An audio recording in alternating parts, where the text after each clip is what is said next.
This is the presentation that I did at the very first Sisterhood social. It was an amazing night of laughter and sharing community with other women who are going through some of the same things. Some of the ladies there were not quite old enough to be in perimenopause, but they were able to learn a lot about what's coming. So let's get into it, and I'm going to share with you my presentation of the science of feeling amazing again because it is possible. Before we get started, let me just say that I am not a doctor. I am not here to diagnose, treat, cure, or prevent any disease. But what I am going to share with you can change your health trajectory for the rest of your life. My goal as the hormonal pharmacist is to help other people become the CEO of your own health, to become informed, empowered, equipped to be able to go in that doctor's office and ask the right questions in order to help you make the right decisions for your body. So, who am I? My name is Melinda Fowler. I am a pharmacist, I am a hormone specialist, and I am an anti-aging health practitioner. This is my tribe. This is my boys. Tyler is the youngest. Ryan here is the oldest, and Davis is my middle son, and he is married to sweet Kaylin. And then this is my husband, supporter, best friend, confidant, production manager, all the things, Daniel. So, as the hormonal pharmacist, I believe everyone deserves to feel good.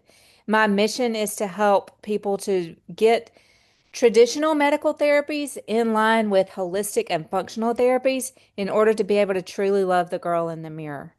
This is my company motto. Do you not know your body is a temple of the Holy Spirit who is in you, whom you have received from God? You are not your own. You were bought at a price. Therefore, honor God with your body. This was me a year ago. If you've seen any of my pictures, you know I'm a little bit different than I was exactly a year ago. And this was at a women's night at church that was called Worthy. Needless to say, I did not feel worthy. I had all the accreditations, all the diplomas, all the certificates on the wall. Heck, I had even written the book, Learning to Love the Girl in the Mirror, but I had not truly taken all of my recommendations to heart, and I was not living the life that I was telling people to live. And on this night, I decided right then and there that that was going to change, and I 100% wholeheartedly committed to honoring the Holy Spirit's temple, which was my body. So let me start with my story. In 2016, I had an endometrial ablation in our area of the country, or specifically our area of the state of Georgia. This has become a very big surgery to have. You'll see it on billboards, on Facebook. Stop your periods. Let's stop your periods. So I went to the doctor. I was having a period every 2 weeks, very heavy. And she was like, let's have an ablation. Sure. I don't really know what I'm doing, but okay. Why is this happening was never asked. Why are you having a period every 2 weeks was never looked into. And now that I know better, I should have known better, but I didn't. So now it's my goal to help you know better. So fast forward a little bit to 2019. This picture is the last semblance of normal in my life. This is my mother and father, and I say this is the last day of normal because the very next day, my mom had a heart attack, and she ended up having open heart surgery, which led to a spiral of events, and she never really recovered from. Um, so let's move to 2020. This is mom and dad moving into a personal care home, which is a big adjustment for all of us. My oldest son graduated from college. COVID hit. We all know what a stressor that was. My youngest son graduated from high school. We became empty nesters. My middle son had some struggles of his own, as you can tell. And then on December 13th, I lost my mother. And on December 26th, I lost my father. You can see the PPE in the picture. Um, and I honestly looked for the scripture that says that God will not give you more than you can handle, and I didn't find it. In April of 21, we sold my childhood home, the only place I'd ever called home, and all of its contents. To say I had dealt with a lot of loss and a lot of struggle and a lot of stress in a small period of time is an understatement. So I go to the doctor and, like, I'm stressed out. I don't know what my body's doing because I had the ablation. I can't tell. And they did my blood work on a random Tuesday and it came back zero. And I was told at 47 years old that I was in menopause. So I was like, okay, what does that mean? What do we do? Well, the easiest thing for us to do is pellets. You stick them in subcutaneously and you don't have to worry about them and you're going to be great. You're going to love it. Okay, let's do it. September 21, this was me. This was me exactly 5 weeks later. This was November of 21. I gained 35 pounds in 5 weeks. I could not move my body. I could not get my rings on my finger. I was so inflamed. This is what it looked like in my body. You can see my rings were not fitting on my fingers because they were so swollen and puffy. My face was red and inflamed. My resting heart rate was 116. My clothes would not fit, and I was even having light sensitivity reactions like I had never had before. So I completely lost trust in the medical establishment. I was on 10 prescription medications to cover up all these symptoms. And I went on a trip that almost didn't happen. My husband and I had a bucket list destination trip for our 10th anniversary. And when we did the hormone pellets, it woke up some of the lining of my uterus that was not burned during the endometrial ablation. And what happened was it started bleeding. But because of the ablation, it could not escape my uterus and it just kept growing and growing and growing. I ended up with a hematometra that gave me labor intensive cramp pain in the floor, crying in my doctor's office. And I ended up having to have a hysterectomy immediately after I got home from my trip. And I said, this is enough. Enough is enough. So I set out to find my own answers. And what I found was functional medicine. And I want to use this presentation to tell you why that changed everything for me. So here we have the normal menstrual cycle. So before we can look at what chaos looks like in perimenopause, we need to know what a normal cycle looks like. So up here in the top, we have our hormone levels. Some of these are made by the ovaries, some of these are made by the pituitary gland, are made in the brain. And this just kind of shows what the estrogen levels do throughout the month, what the progesterone levels do. And this is a period of a 28-day cycle. Here in the middle, this is what's going on in the follicle of the ovary. And down at the bottom is what's going on in the lining of the uterus. So, by learning this map backwards and forwards and upside down, I was able to kind of figure out where I was going wrong, what was happening to my body, and I would like to share some of that with you as well. So, when your ovaries are developing follicles, this is how it releases an egg on day 14, which is ovulation. This follicle that's forming has a purpose beyond just carrying the egg to ovulation. Once this follicle bursts, it becomes like a kind of like a water balloon after it's burst. It still has its own action though. This is called the corpus luteum, and this is where progesterone is released from. So as you can see, when this follicle burst, progesterone was down here, and as the corpus luteum developed, the progesterone increased. Many times, this increase is the first thing to sort of start declining, and it doesn't go up as high, and that's where we start getting the very first signs of perimenopause normally. This can result in night sweats, hot flashes, some brain fog, some moodiness, some trouble sleeping. That can all come, headaches can all come from not getting that good, nice rise in progesterone.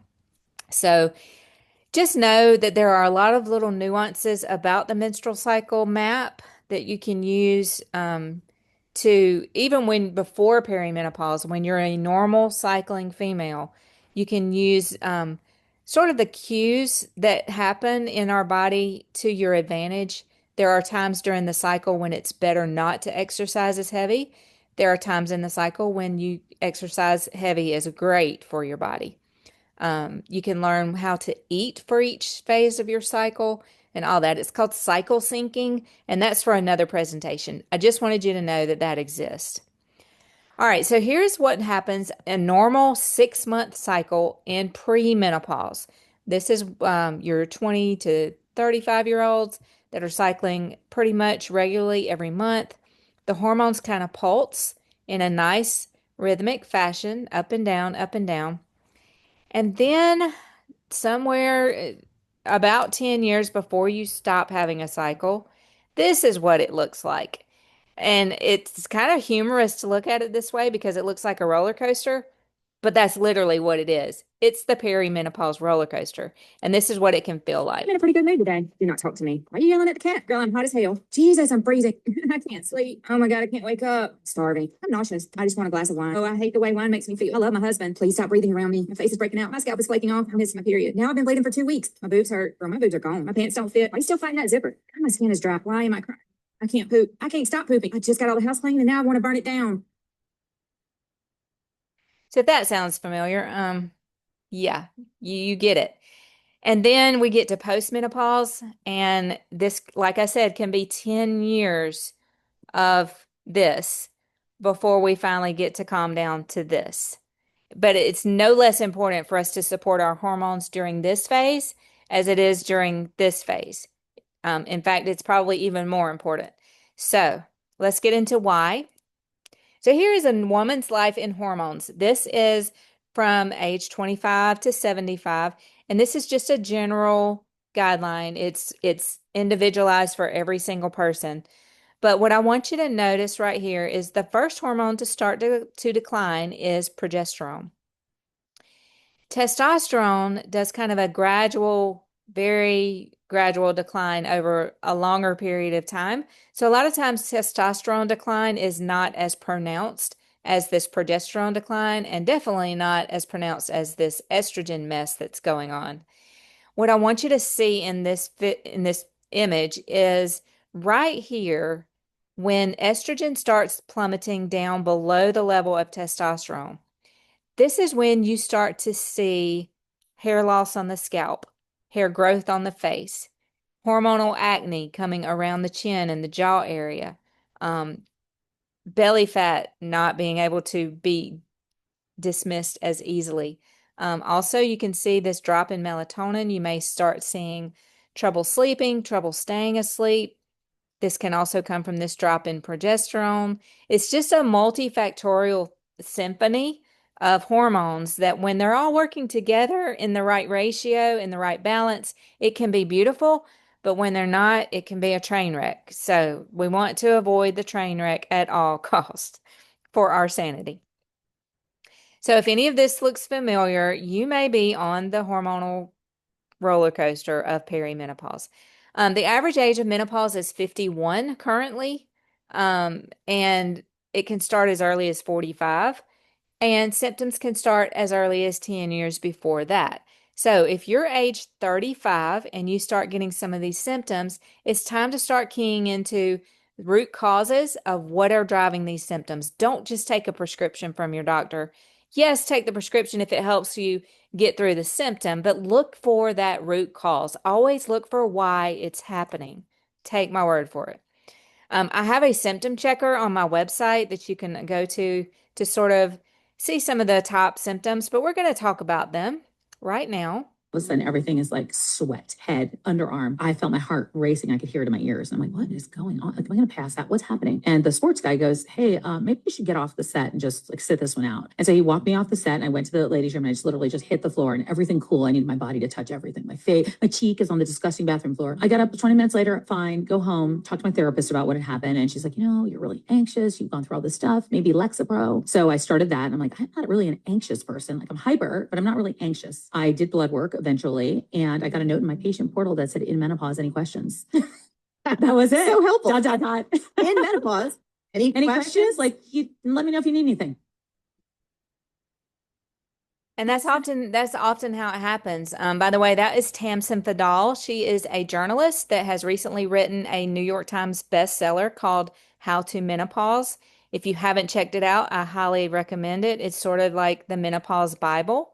It has a little bit of everything in it about how to get through this transition with our dignity and sanity intact. So, there are over 148 documented symptoms of perimenopause. And I wanted to tally it up. So when I presented this the first time, I told everyone to grab a piece of paper and a pen and let's do tally marks for how many symptoms that they have had in the last 6 months. So do that with me now. In the last 6 months, mark a tally mark for every symptom that I'm going to name that you have had. There's a long list and I'm going to go really, really fast. So here we go. Irregular periods, heavier periods, lighter periods, shorter cycles, longer cycles, spotting between periods, ovulation pain, breast tenderness, breast swelling, breast shrinkage, fibrocystic breast, ovarian cyst, hot flashes, night sweats, flushing, chills, cold hands and feet, red blotchy skin, anxiety, depression, irritability, rage, mood swings, crying for no reason, loss of confidence, loss of joy, low self-esteem, negative self-talk, feeling invisible, social anxiety, hopelessness, panic attacks, brain fog, forgetfulness, poor concentration, trouble multitasking, confusion, short-term memory loss, dyslexia, attention deficit disorder, insomnia, waking between 2 and 4, restless sleep, vivid dreams, nightmares, feeling tired even after sleep, snoring, sleep apnea, restless legs, joint pain, muscle aches, back pain, migraines, headaches, breast pain, pelvic pain, cramps, painful intercourse, body stiffness, bloating, constipation, diarrhea, nausea, acid reflux, weight gain, slower metabolism, cravings, loss of appetite, increased hunger, gas, IBS, dry skin, itchy skin, acne, rashes, eczema, thinning hair, hair loss, brittle nails, bruising easily, facial hair growth, scalp hair loss, itchy ears, vaginal dryness, vaginal burning, vaginal itching, frequent UTIs, painful urination, incontinence, weak pelvic floor, loss of libido, difficulty orgasming, vaginal laxity, vulvar thinning, dizziness, electric shock sensations, burning mouth, dry eyes, blurred vision, allergies, excessive yawning, sensitivity to light, weird body odor, feeling hungover, increased clumsiness, voice changes, loss of muscle mass, poor balance, tooth pain, heart palpitations, feeling like you're crawling out of your skin, low motivation, imposter syndrome, isolation tendencies, fear of aging, obsessive thoughts, perception of time speeding up, fear of death, loss of purpose, and existential dread. Oh, when I was preparing my presentation, my husband was listening and he said, after you went through that list, I think I'm in perimenopause. And, so many of these symptoms overlap. It is really easy to see how people get misdiagnosed all the time. And people go down rabbit holes looking for why this is happening, where this is coming from, what can I take for this, what supplements should I take? And many times it's just perimenopause. And if we can just support our hormones through it, we can have a much better quality of life. So, this is what we're up against, ladies. Nice to meet you. Finally, like to get in to see you. Oh, lovely. This is good. Wonderful. Yep. So, Yeah. what brings you here today? Well, I wrote down my list of symptoms for you, so that's good. And I have that ready to go. So you've got heavy bleeding, cramps, and irregular period, and you are 44. Yeah, exactly. Oh, it's completely normal for a woman your age.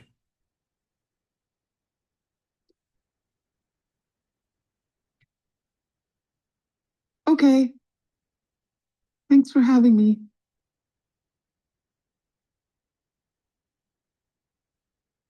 This happens every single day. There's so many women that are my clients, my friends, my family, myself that this has happened to, and it is not okay anymore. You are not too sensitive. You are not crazy. It is not all in your head, and you are worthy of taking time to listen to your body. There, I said it.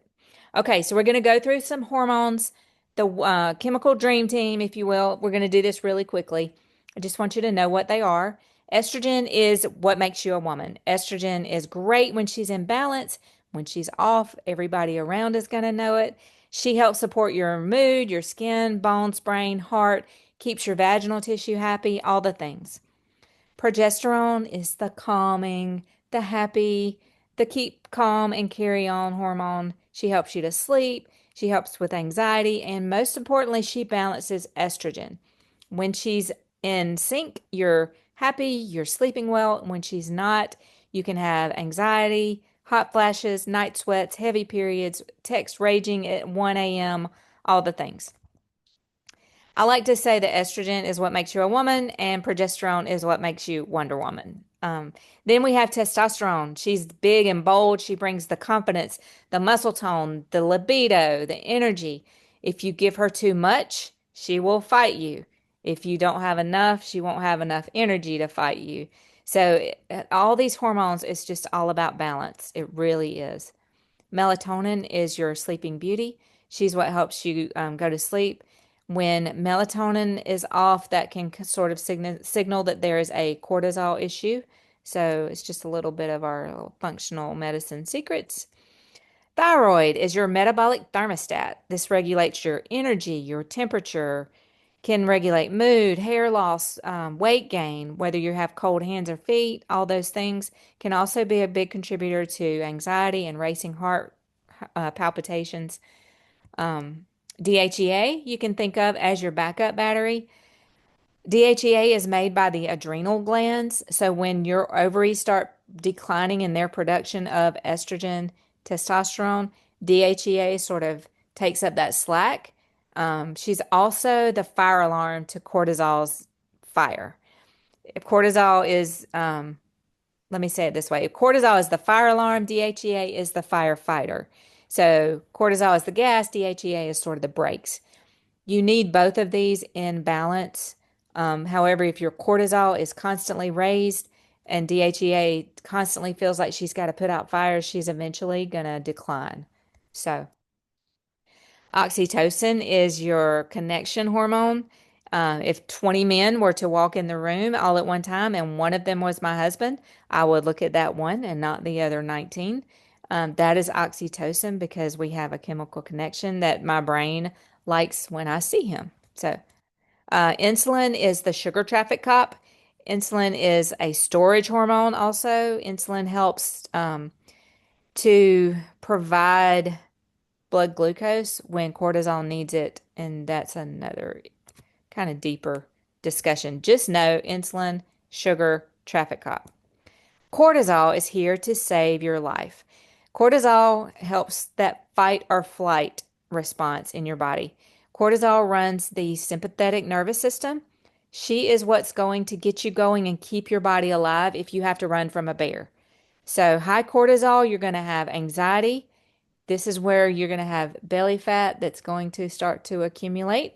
You're going to feel burned out. You can also have low cortisol, which can make you feel burned out. This can cause fatigue, brain fog. Cortisol is not the bad guy. Cortisol is great because cortisol helps to keep us alive.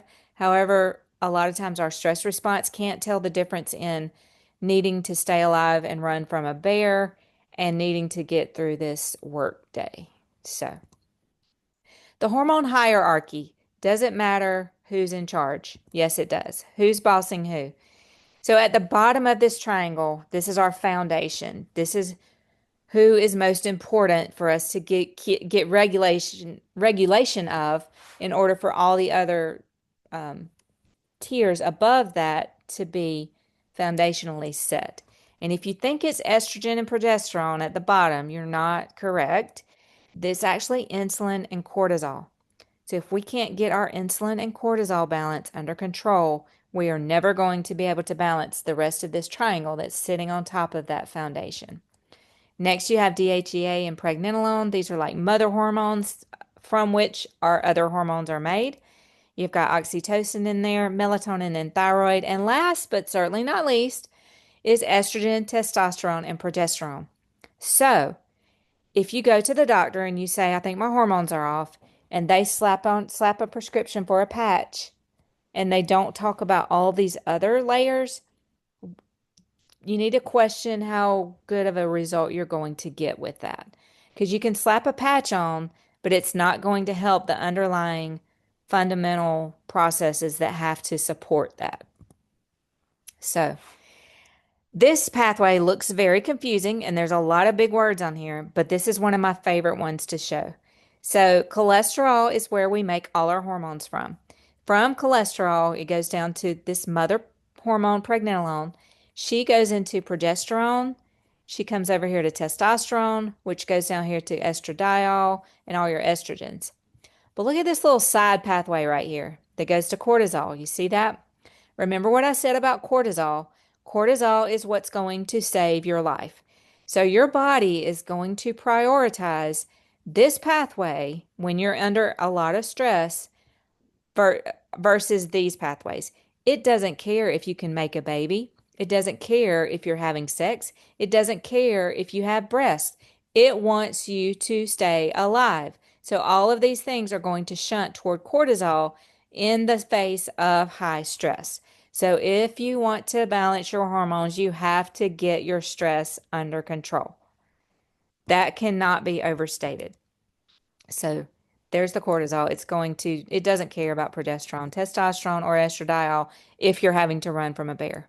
This is also why you're going to store belly fat because fat is your body's instant form of fuel. So if it's trying to generate glucose in order for your muscles to be able to work to get you to run from this bear, it's going to pull from that fat store. And if you're under a lot of mental stress, not physiological stress, not physical stress, but mental stress, your body can't tell the difference and it's going to store glucose as fat so that you can run from a bear. So, how do we combat all this stress? We learn how to breathe, and it sounds simple, and it is. So, I like to say the bad news is there's not a pill to help for stress. The good news is there's not a pill to help for stress. So you have all the tools that you need to handle stress within your own body. So we talked about cortisol running the sympathetic nervous system. Well, opposite to that, the body likes to stay in balance. So if it has a ramp up system, you can guarantee it's got a calm down system. And that is called the parasympathetic nervous system. It is greatly innervated by the vagus nerve. The vagus nerve runs from the brain to the gut and it innervates through the lungs, or all the organs. The vagus nerve, if we can harness the power of this, it can really help us to keep our stress under control. One of the simplest things to do is called the physiological sigh. And how this happens is you inhale, and once you get to the top of your inhale, you inhale one again. So it sounds like this. And then you exhale longer than it took you to inhale. So here it goes. Physiological sigh.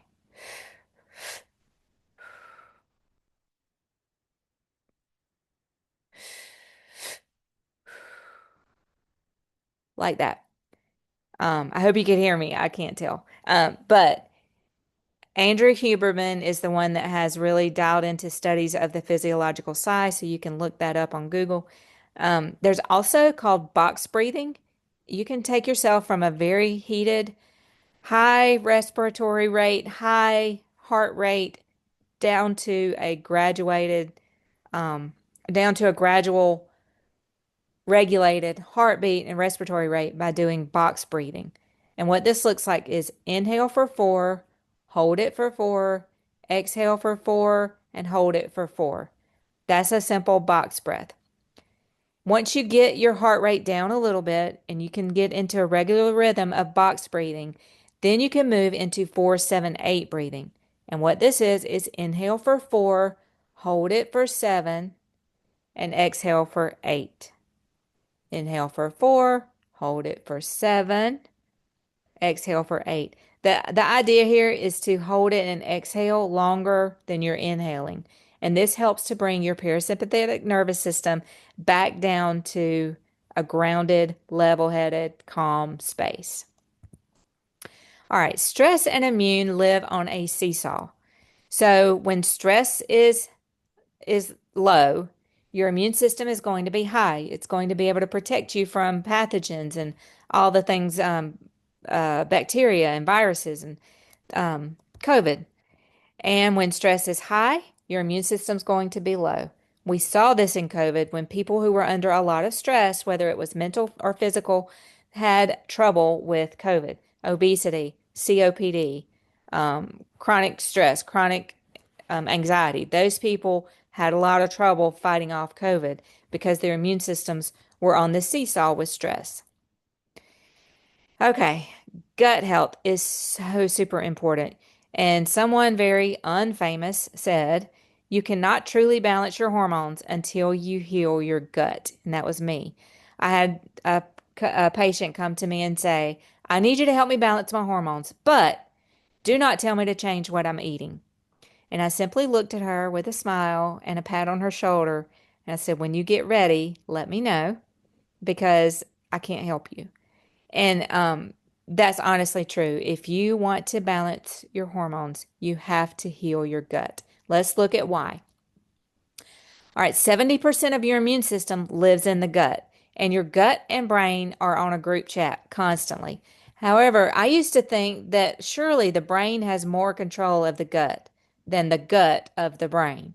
That is not true. There's 10 times more pathways that go from the gut to the brain than there are from the brain to the gut. This pathway is that vagus nerve that we were talking about. So your mood, your energy, your hormone symptoms, if your digestion is off, all of these are going to go in the tank. They're all connected. They really, really are. So how do we increase vagal nerve tone? We've already talked about a little bit of this with the breathing exercises. Humming. Humming creates a vibration in your throat, which your vagus nerve runs down your throat. So if you can hum, that gives a little stimulation to that nerve and it helps dial into that vagal tone. And this will help our parasympathetic system to come back to be in balance with our sympathetic nervous system. Probiotics, we're going to just about to see how probiotics can help to increase our vagal nerve tone. Laughing is truly the best medicine because of the effect it has on our vagal nerve tone. Eyes. Have you ever gotten to the end of a busy, busy day and you just wanted to rub your eyes? And once you did, you rubbed them so hard, and oh my gosh, it felt so good. And it helped to bring you down and calm you down. It's because of the effect of the vagal tone, because it runs to the eyes as well. Carotid massage. Um, I even had a heart doctor tell me this one time. If you're having palpitations, take an ice pack and put it on your neck, on your carotid artery, and massage it. Very soon, your heart will go back into rhythm normally. And it's because of also the vagus nerve that runs down your throat. Gargling sort of has the same effect as the humming. Ear massage. If you will take your fingers and put them in your ears like you're going to put earbuds in, and then pull those down and hold that. You can do this in a time of intense stress. If you do that, close your eyes, hold that, and breathe. You will eventually feel yourself coming back down to calm. Cold therapy, we kind of talked about that with carotid massage. And then there's some very expensive vagal nerve stimulators you can get that work wonders. However, you've got all these other tools already in your body. All right, so trust your gut because of the connection between the brain and the gut, and also because your gut is where healing begins. So, you have all probably heard of GLP-1 receptor agonists, which are the weight loss shots that are so popular. And this is Wegovy, Mounjaro, semaglutide, tirzepatide, all of these things. And how these work are they increase your sensitivity to GLP-1. They do not increase your GLP-1. That is already made by the gut bugs in your gut. Your gut has the lining of your gut is full of bacteria, beneficial bacteria, which they live in a symbiotic relationship with humans so that we benefit from them and they benefit from us.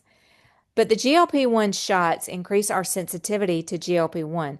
If you want to increase the amount of GLP-1 that is produced, you make sure your gut bugs are happy This includes like probiotics and prebiotics. This is what GLP-1s do. They regulate your appetite, your blood sugar. They support your sensitivity to insulin. They slow stomach emptying so that you feel full longer. And without diversity in your microbiome, your GLP production will suffer, and you will start having problems with all of these things, which ends up being weight gain. Your gut bugs also make your neurotransmitters. These are your happy hormones, your happy feel-good chemicals like serotonin and dopamine. And 90 to 95% of your serotonin is produced in the gut. Serotonin reuptake inhibitors, which are antidepressants like Prozac or Zoloft or Effexor, Celexa, Lexapro, these increase your sensitivity to serotonin. But if you want enough serotonin to begin with, you make sure your gut bugs are happy. This is what a normal gut lining looks like. The space between these cells are called tight junctions, and normal, healthy gut tissue has very good, strong, tight junctions. This helps to keep the bad guys out and the good guys in. However, when we get in a state of chronic inflammation, these bad guys can get in, or it can even be food can get in before it's ready. So our intestinal tract, our intestinal process breaks down food into bite-sized pieces where we can digest it. But sometimes if these tight junctions are not tight, the food can get in before it's ready, and all of a sudden your immune system that lives in the bloodstream right here, it's like, oh no, I don't recognize this. What is this invader? I need to form a response. I need to produce an inflammatory response to get rid of this chicken that just came in, and I don't recognize it as chicken. This doesn't look familiar to me. And so all of a sudden, you start getting um, joint pain and brain fog and inflammation, swollen joints, swollen fingers, high blood pressure. All kinds of things can come from leaky gut. The number one cause of leaky gut in America is gluten. Also, dairy can be a very causative agent of leaky gut. Also, toxins that are in our environment. And you may not think you're exposed to environmental toxins, but if you drink water out of a plastic water bottle, you're exposed to environmental toxins. Many, many, many cosmetics, shampoos, body washes, all contain endocrine disruptors and toxins. Processed foods, if it comes in a bag or a box or a canned product, it normally has preservatives in it. Many of these are toxic. They're not good for us. Dyes, like in the big Fruit Loop debacle that has been going on about other countries, Fruit Loops don't have the same amount of dyes that America's does. It's all validated by studies. So that can cause leaky gut. And so leaky gut looks like just irritability, joint pain, ADHD, can't think clear, brain fog, acne, bloating, diarrhea, constipation, eczema, psoriasis, rashes. All of these can come from a leaky gut. So, how to make your gut happy? The simplest way I know to say this is eat like the Mediterranean people do. As a Mediterranean style diet is eating a rainbow of foods, prioritizing protein, loading up on good fiber, eat healthy fats like avocados and olive oil, avoid seed oils, choose complex carbs, sweet potatoes, quinoa, brown rice, ditch refined sugar and simple carbs. Sorry, but Dunkin' Donuts shouldn't really be on your menu when you're trying to heal your gut. Veggies. Your mama always said, eat your veggies. And I have to say, she was right. And enjoy fruits. Fruits are great sources of fiber, and avoid processed foods. Also, if you don't take a probiotic, you may consider doing that. And then prebiotics. So probiotics are actually providing more gut bugs. Prebiotics are the food that the gut bugs eat. So even if you have a healthy flora, sometimes those flora need food. Prebiotics are pretty simple to add into your diet. If you like garlic or onions, those are great prebiotics. And basically eat the rainbow. Different colors equal different nutrients, so just keep that in mind. Um, I don't ever advise like eating just blueberry and broccoli and chicken for 30 days. You need a variety so that your gut bugs can get a good variety. So that's one reason that you should eat your veggies. And then you might have heard your mom say, take your vitamins. Yeah, yeah, yeah, mom. What's the big deal anyway? I know that's how my children look at me when I say you need to take your vitamins. Let's look at why this is a big deal. Okay, this looks sort of like a page out of the NASA blueprint, but this is where I can geek out for like hours. I hated studying this in pharmacy school because it was so complicated to my infantile brain that I started out with. But now that I know about all the things in these circles, I could sit here and talk to you about this for hours. This is what goes on in every single cell of our body. If you have followed any sort of functional medicine training or influencers or any podcasts, you may have heard about mitochondrial health. This is what we're talking about. We want these cycles to be going and running. These run like gears, bicycle gears, where they one feeds off the other, and if one's turning slow, it's going to slow down the whole cycle. So we want to keep these cycles going. Um, what I need you to know from this is just that if you want to, I've got all these circles. It could be they're all different circles and they're all different cycles and they do all kinds of different things, but they all work together in a beautiful concert that is glorious when it's working right. So this I'm just going to say what some of these cycles do. Regulates mood and anxiety, depression, motivation. This is your serotonin, dopamine, norepinephrine synthesis. This cycle up here is with nitric oxide, can help to regulate blood pressure. We can process hormones. We have body repair and detox. Body repair and detox controls inflammation, regulating the rate of aging, clearing your estrogens, reducing inflammation and sensitivities. Focus, clear thinking. This cycle can turn the bad genes off. Yes, even if you have genetic tendencies, you can do things to turn your bad genes off and to turn your good genes on. Energy, orgasms, libido, circulation, less brain fog, collagen production. Yes. Neutralizes toxins, healthy pregnancies. Yes, yes, yes. Promotes sleep, energy production. I want all of this. I don't know about you, but this is my goal. I want all of this to work right. So, how do I get all of these systems to work right? Nutrients are needed to operate all of these cycles. You can see the little circles are all B vitamins, and then you also need vitamin C, vitamin D, vitamin E. Magnesium is super important. Zinc, iron, selenium, manganese, copper, choline, amino acids, CoQ10, alpha lipoic acid, NAC. All of these things are needed to keep these cycles running smoothly. And when they run smoothly, this is what they look like.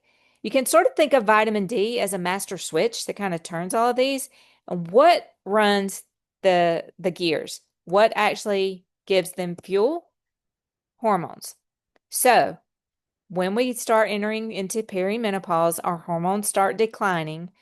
When we get into menopause, our hormones definitely are in a definite decline, and all of this starts not running as well, and all of this starts showing up in our symptom anthology, I guess you would say.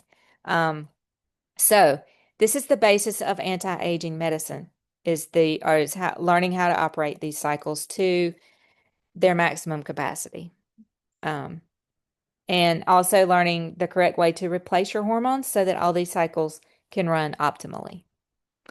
Nutrition affects thyroid also.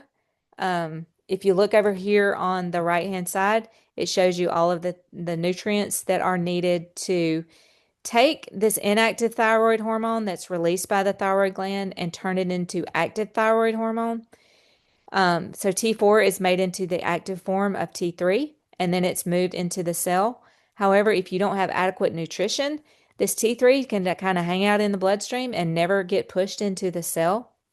If you have a lot of toxins in your body or a lot of inflammation, this T4 can be turned into reverse T3.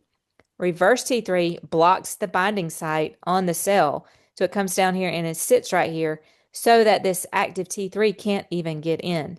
So that's why it's important to decrease the amount of toxins that are in our environment, decrease the amount of inflammation in our body in general, so that this active form of thyroid hormone can actually get into the cell and do its job. So, all right, and on that note, hormone travels in bloodstream throughout the body, right?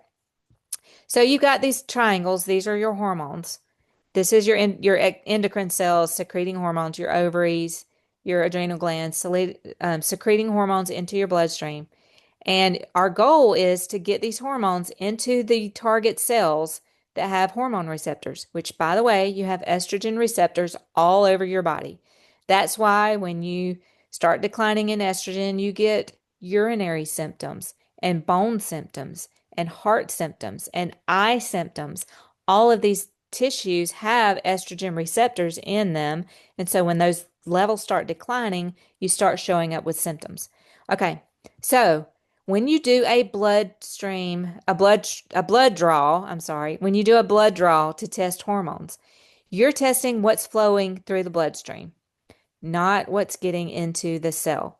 I like to think of this as if I tell you I'm going to the grocery store and I just get on 8th Street and I drive by Publix, did I really go to the grocery store? No. I want to know which cars are parking in the parking lot, who's getting out of the car, and who's going into the produce aisle. That's what I want to know. And so, how do we do that? I like testing hormones with saliva or blood spot tests because those show what are active at the cellular site. Mainly with saliva tests, because in the salivary glands, they have estrogen receptors also. So those are going to be a really good measure of what's actually getting into the cell and actually being able to do its job. All right, let's take a moment to honor and to put to rest normal versus optimal. Okay, when you go to LabCorp and you have a blood draw, they take all the results of that particular marker that they're measuring for, and they graph it on a statistical curve, and it ends up looking like this bell curve. If you've taken statistics, you've seen this lots of times. And what they do is they take the lowest 25% and throw it out. They take the highest 25% and throw it out.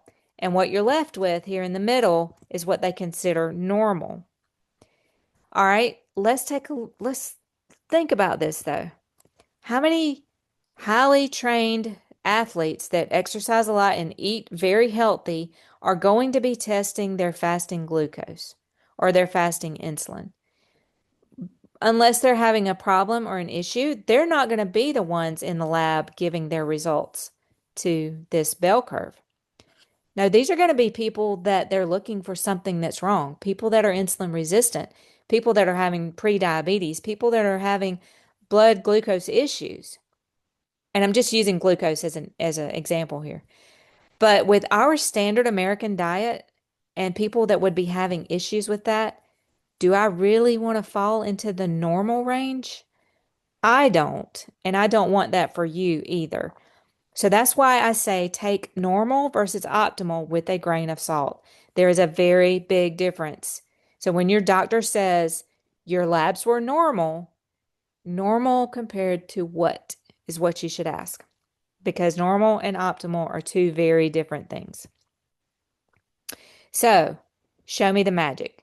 What I do at the Hormonal Pharmacist is, or let me just say what I don't do, is I don't just give you a recommendation for a hormone therapy.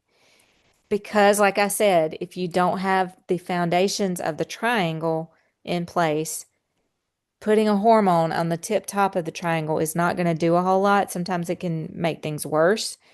So, what I do as the hormonal pharmacist is when you do a consultation with me, is we start with the 5 pillars of wellness. We've got nutrition, exercise, stress management, sleep, and mindset. And then I look at the two supporting columns, which are supplements and bioidentical hormone replacement therapy, or BHRT. So, when you come do a consultation with me, we look at what are you eating? How often are you eating? Why are you eating that way? How can we shift your mindset, your habits to get you eating in a healthier direction? I have a Google Drive full of these type resources for nutrition. I have recipes and meal plans and macro guides and how to prioritize protein, all these like guides that can help walk you through this. And we go through this during your consultation. Oh, there's more. Look. Wow. There's more. I even have guides for getting your kids to eat healthy. I know that's a lot of people's struggle a lot of times is they want to eat healthy, but their kids don't want to eat nutritionally. And so there's some ways to make it fun so that the kids will be able to participate as well. So here are my nutrition go-to recommendations. I'm just going to populate these so you can sort of see them. We go through this during your consultation. When I get all your hormones back and we go through your habits, what your current habits are, what your goals are, and what I think you need to do to get there, I will kind of pick some of these out for you to focus on. And some of these may be different depending on your situation. I may not really recommend that you do leafy greens. If you're on a blood thinner, that wouldn't be for you. So these are just sort of general guidelines that I like to point people toward um, while we're waiting on hormone labs to come back. So next we go into exercise. Again, I have tons of handouts and guides to help guide you through creating an exercise routine for you. High intensity exercise is not for everyone, especially if you're having a cortisol issue or under periods of high stress. High intensity exercise is not going to be your forte.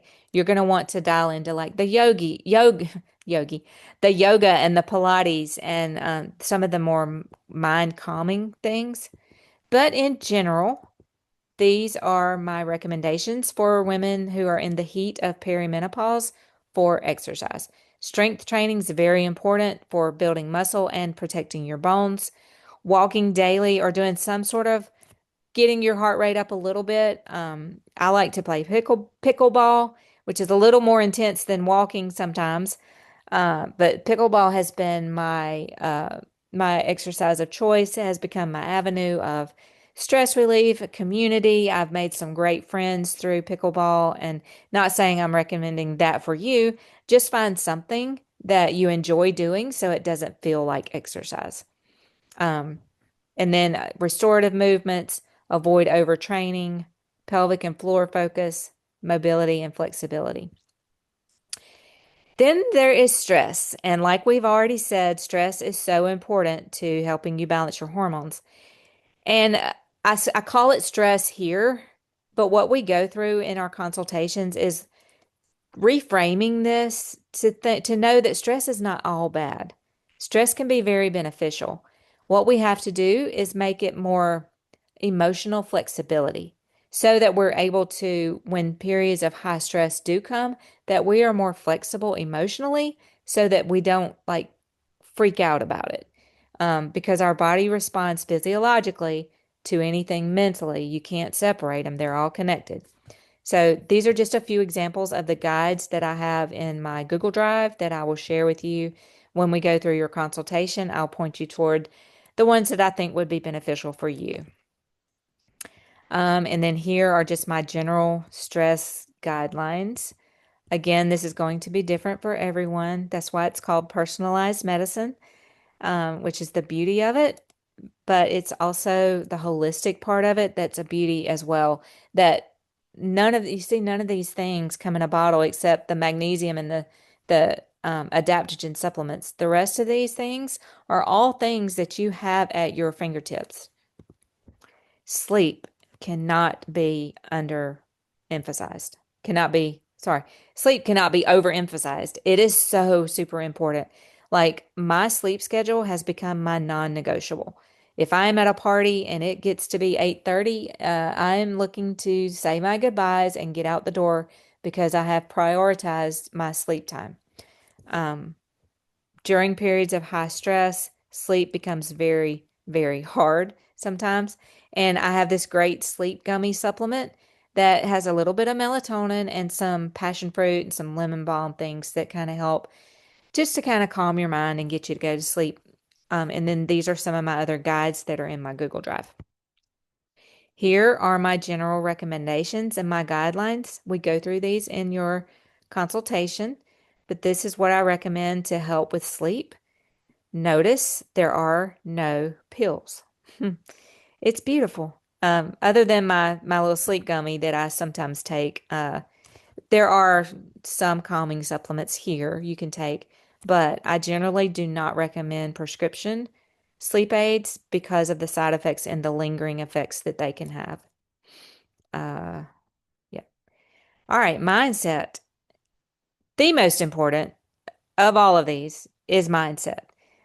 Probably even more important than the hormone replacement therapy is mindset because you have to believe that you can do it. You have to believe that you are capable of feeling good again in order for you to be able to feel good again. Um, I can't make you change your mind, but I can give you tools that will help. So, this journal right here, girl, you have a right to change your mind, is journal prompts. And you may roll your eyes when I say journal, get a gratitude journal. But when it's scientifically proven that it helps, I cannot not tell you to do it. So, I personally have seen the positive effects of journaling in my own life. It has created a greater sense of mindfulness. It's created just a greater sense of calm for my whole outlook on life. So, nothing changes if nothing changes. So it's hard to change habits, though, especially 40-year-long habits. So here are some guides that help kick the habit and to make new ones. We kind of go through that during my consultations as well. I love using post-it note affirmations because you cannot believe yourself to be something until you see it so many times that you finally begin to believe it. Name the thoughts that aren't serving you. Write them down on a post-it note and then burn them and replace them with truth. Use affirmations like I am worthy of feeling good again. I am a healthy eater. I like to drink water. I love it when I get to move my body. Put these post-it notes on places where you'll see them on your computer screen at work or your bathroom mirror at home or your steering wheel in your car. Surround yourself with positive affirmations that you have to see over and over again until you start believing them. And speak to yourself like you would to your best friend. I don't know why we're so negative on ourselves, but it has also been clinically proven that when you have negative self talk, this increases your cortisol levels and it increases your stress levels and increases your inflammation. So if that's what you're trying to resolve and get toned down is this level of inflammation in your body, you can start with little things like speaking to yourself kindly. Celebrate tiny wins. Even if you were going to do big and you were going to lose 3 pounds this week and you lost a pound, 1.2 pounds. Celebrate it. That's 1.2 pounds. That's that's a tiny win, but it's a great win. So celebrate it and surround yourself with women who get it. This is probably the most impactful thing about the Sisterhood Social was it was a room full of women who get it. And that is another thing that I have learned from my pickleball group is we all are women that get it. A lot of times we're not out there to win. A lot of times we're not out there to be the most competitive or to be the hardest hitter. Many times I go to pickleball just because I've had a bad day and I need to be surrounded by women that get it. And I end up leaving in such a better mood and a better headspace, whether I played good or not.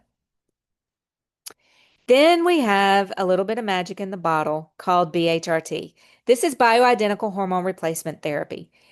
And I will say this will not work as well if you don't have all of these pillars in place and a good foundation to get started on BHRT. You can start BHRT while you are getting all those other foundations in place, and it will make you feel significantly better.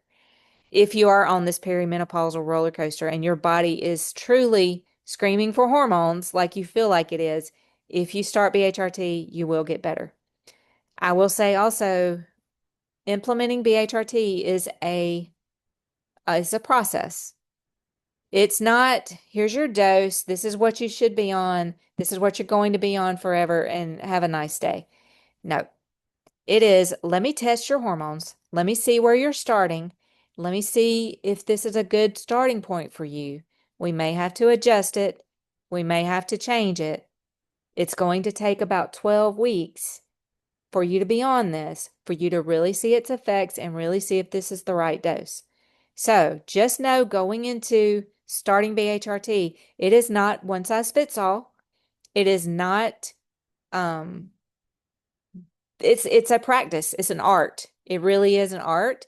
And you take science and you get started with the labs, and then it's an art of perfecting that dose. So this is the cream, the transdermal cream. It comes in capsules. These are troches, which are like lozenges. They're kind of like gummy, waxy things that dissolve in between your cheek and your teeth. And then these are rapid dissolve tablets that are just what they sound like. You put them in your mouth and they rapidly dissolve. So know that hormone therapy is not birth control. Birth control is synthetic. Many times birth control doses are a lot higher than what we're using bioidentical hormone replacement therapy. And just the fact that they are birth control, sorry, birth controls are synthetic, and that means that they are actually blocking your hormones from being produced. So you don't ovulate when you're on birth control because the birth control kind of shuts down your ovaries and it stops your own endogenous production of hormones. So, with bioidentical hormone replacement therapy, I always start low and go slow. This is why I don't like pellets because once you put a pellet in subcutaneously, it is there for 3 to 6 months. In my case, it was more like 9 to 12 months. Um, just was not a good idea for me. But start low and go slow. And that way, if you start BHRT and you're on it and you're like, oh, my hot flashes are gone. This is wonderful. This is great. And then 3 weeks later, you send me a text. You're like, my hot flashes have started back again. And I tell you, good. Don't think I'm crazy, but that means good that we're getting you to the right dose. You're not at the right dose yet, but it's good that I know that and so that we can get you to the right dose. And no, it's not just about estrogen. There are other things, testosterone, progesterone, DHEA is sometimes something that we supplement. And it protects more than just your symptoms. If you're having hot flashes, that is a symptom that your heart's not being protected. Your brain's not even being protected. Your bones are not getting the protection that they need. That is a clear sign that your vasomotor system is throwing up a check engine light saying, I need some more. Transdermal, in my opinion, is preferred. I do not like orally swallowed estrogen because when it goes into the liver, it produces metabolites that can be harmful. It can raise your level of inflammation. It can raise your level of sex hormone binding globulin, which binds up your free testosterone and your free hormones. So if you're swallowing estrogen, you're binding up the free testosterone that's available for your body. I just don't like it. I would prefer transdermal. To me, transdermal is the safest and the most effective dosage form. And also know it is personalized. It is not one size fits all.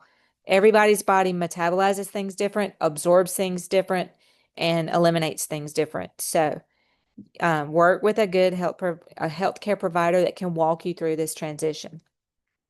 And always, always, always best alongside a healthy lifestyle. Okay, this is the world of the hormonal pharmacist. I have a website. I have a blog where I do a lot of informational, educational articles. I have a supplement store, and I also wrote a book. That concludes the science of feeling amazing again. This is sort of just a 30,000 foot view of functional medicine, what it is we're looking at, what are we talking about? What is functional medicine? This is kind of walks you through it. So if you have any questions, please feel free to reach out to me at melinda@hormonalpharmacist.com. You can also go to my website. There's an About Me page, there's a Connect page. You can connect with me there. And yeah, stay tuned for more presentations in the future.